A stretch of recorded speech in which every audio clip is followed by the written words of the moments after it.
রান্নাঘরে চলছিল খাবার রান্না, কিন্তু সেই খাবারের সুবাসী যে কাল হয়ে দাঁড়াবে তা হয়তো ভাবতেও পারেননি বাড়ির নারীরা। নিজের ঘরে গরুর মাংস রান্না ও মজুত করার অভিযোগে একই পরিবারের ৩ নারীকে গ্রেফতার করেছে পুলিশ। রান্নার স্বাদ কেমন হয়েছিল তা জানার আগেই মামলার স্বাদ কেমন তা পরখ করতে হচ্ছে তাদের। ঘটনাটি রসাত্মক শোনালেও রান্নার দায়ে এই গ্রেফতারি এখন নেট দুনিয়ায় বড় খবর। শুধু তাই নয়, তাদের বিরুদ্ধে মামলা ঠুকে পাঠানো হয়েছে বিচারিক হেফাজতেও। ঘটনাটি ঘটেছে ভারতের উত্তরপ্রদেশ রাজ্যের কৌশাম্বী জেলায়।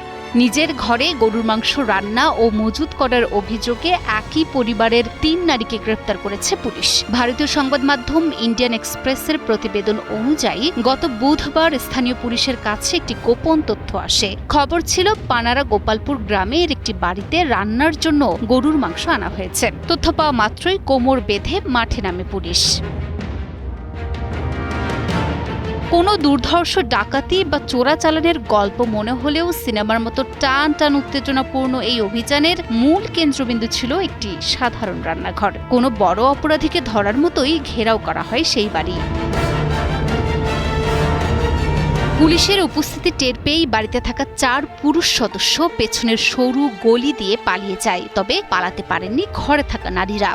ঘটনাস্থল থেকে ৩ নারীকে আটক করে পুলিশ। একই সাথে তল্লাশি চালিয়ে রান্নাঘর থেকে উদ্ধার করা হয় ১ কেজি রান্না করা এবং ১ কেজি কাঁচা গরুর মাংস। স্বাদ নেওয়ার আগেই জব্দ হওয়া সেই মাংসই এখন আইনি লড়াইয়ের মূল আলামত। এই ঘটনায় সরাইয়াকিল থানায় উত্তরপ্রদেশ গোহত্যা প্রতিরোধ আইনের সংশ্লিষ্ট ধারায় মামলা দায়ের করা হয়েছে।